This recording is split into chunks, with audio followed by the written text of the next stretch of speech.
আসসালামু আলাইকুম। লিমাস ডেইলি ব্লগে আপনাদেরকে আরও একবার স্বাগত জানাই।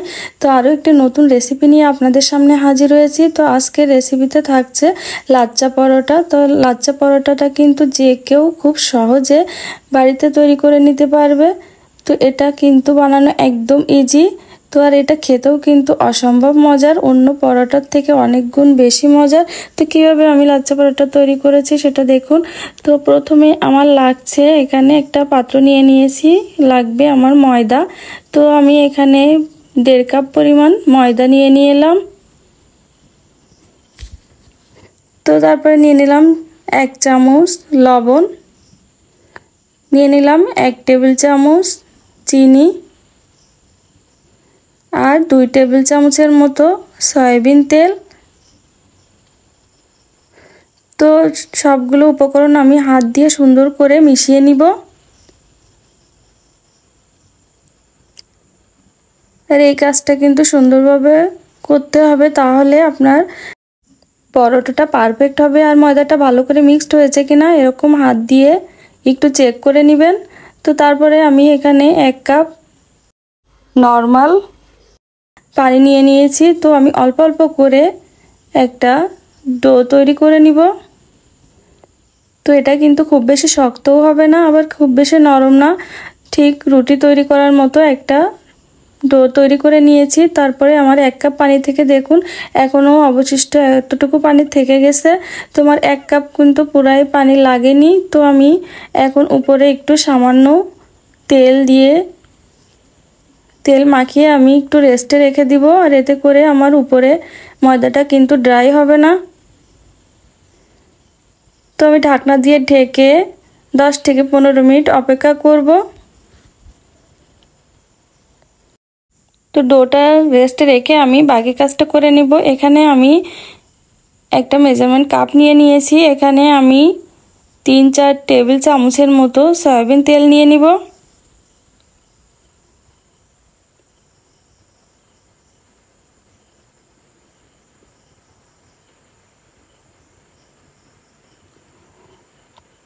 তো বাস আমার 3-4 টেবিল চামচের মতো তেল নিয়েছি। এর ভিতরে আমি 2 চা চামচ ময়দা মিশিয়ে নিব। এখানে আপনারা কর্নফ্লাওয়ারও মিশাতে পারেন। তারপরে আমি সুন্দর করে তেলের সঙ্গে ময়দাটা সুন্দর করে মিশিয়ে নিব। এটা আমার পরবর্তীতে কাজে লাগবে। আমি সুন্দর করে মিক্সড করে একটা সাইডে রেখে দিব।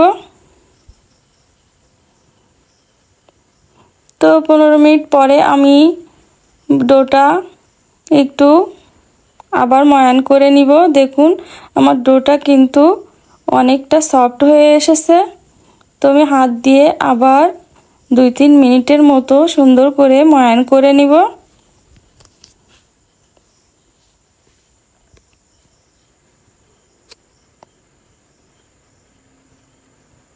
তারপর এ থেকে আমি লেচি কেটে নিব।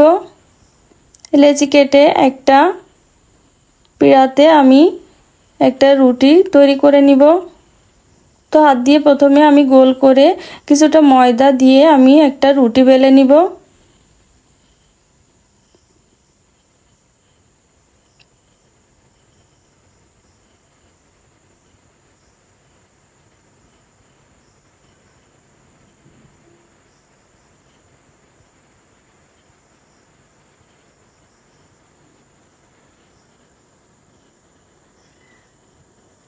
তো আমার রুটিটা বেলে নেওয়া হয়ে গেছে। তো তারপরে আমি যে একটা মিক্সার করে রেখেছিলাম ময়দা আর তেল দিয়ে, সেটা থেকে আমি 2-2.5 চামচের মতো তেল এই রুটির উপরে দিয়ে দিব।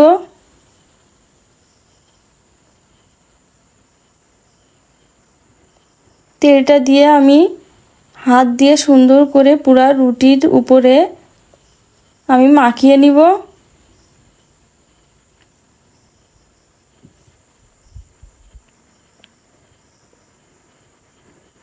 আমি সুন্দর করে সমস্ত রুটির সাইডটা আমি মাখিয়ে নিলাম। তারপরে এরকম একটা পিৎজা কাটার দিয়ে আমি একটা সাইড থেকে এরকম চিকন চিকন করে কেটে নিব রুটিটা। আর পিৎজা কাটার না থাকলে আপনারা কিন্তু ছুরি দিয়েও এই কাজটা করতে পারেন। দেখুন আমার সমস্ত রুটি কিন্তু কেটে নেওয়া হয়ে গেছে। তো একটা সাইড থেকে আমি আস্তে আস্তে রুটিগুলা কিন্তু আপনারা দেখে নিশ্চয়ই বুঝে নেবেন আমি কিভাবে এই কাজটা করছি। তো এমনইভাবে সমস্ত রুটিগুলা আমি একটা সাইড করে নিয়ে এরকম আস্তে করে আলতোভাবে আমি একটু টেনে টেনে হালকা করে একটু লম্বা করে নিব। তো তারপরে একটা সাইড থেকে আমি এটা গোল শেপ দিয়ে নিব। আস্তে আস্তে মুড়িয়ে মুড়িয়ে আমি একটা গোল করে নিব। তারপরে হাত দিয়ে চেপে চেপে আমি হালকা আলতোভাবে একটু বেলে নিব। আর এটা কিন্তু হাত দিয়েও করা যাবে, হাত দিয়ে চেপে চেপে। তো আমি হালকা হাতে কিন্তু একটু বেলে নিচ্ছি। আর এই পরোটাটা কিন্তু অন্য পরোটার থেকে একটু পুরোই হবে, বেশি পাতলা করার দরকার নাই। তো দেখুন আমার একটা পরোটা কিন্তু কমপ্লিট। তো আমি একটা প্লেটে রেখে দিলাম।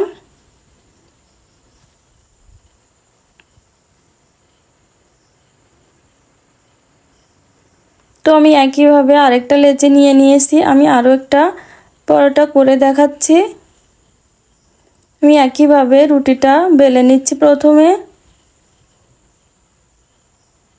তারপরে আবার সেই মিক্সারটা দিয়ে দিয়েছি রুটির উপরে দিয়ে আমি আলতোভাবে রুটির উপরে তেলটা সুন্দর করে লাগিয়ে নিলাম।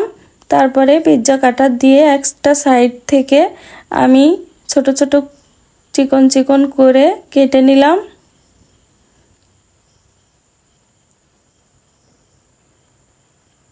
তারপরে একটা সাইড থেকে মুড়িয়ে মুড়িয়ে আমি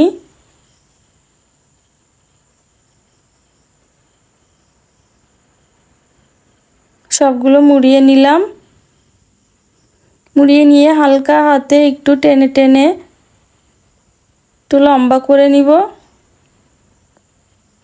তারপরে একটা সাইড থেকে মুড়িয়ে আমি একটা গোল শেপ দিয়ে নিলাম। তারপরে হালকা হাতে একটু চেপে চেপে আমি একটু বেলে নিব।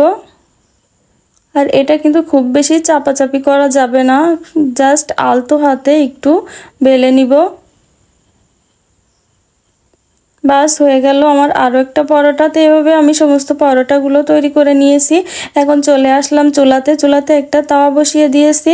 তো তাওয়াটা গরম হইলে আমি এখানে একটা পরোটা দিয়ে দিয়েছি। তো পরোটাটা কিন্তু 4-5 সেকেন্ডের মতো এক পিঠ হয়ে গেলে অপর পিঠও আমি 3-4 সেকেন্ডের মতো একটু ছেঁকে নিয়েছি। তারপরে আমি সাইড দিয়ে কিন্তু তেল দিয়ে দিয়েছি।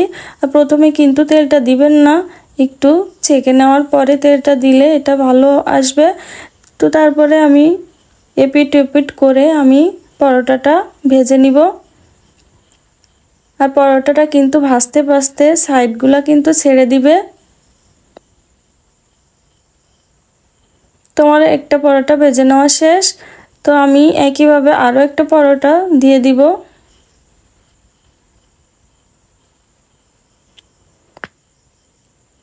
তো এপিট ওপিট একটু ভেজে নেওয়ার পরে আমি সাইড দিয়ে একটু তেল দিয়ে দিব। তারপরে উল্টিয়ে পাল্টিয়ে আমি এই পরোটাটাও ভেজে নিব। আর ভাজতে ভাজতে সাইডগুলো কিন্তু ছেড়ে আসবে।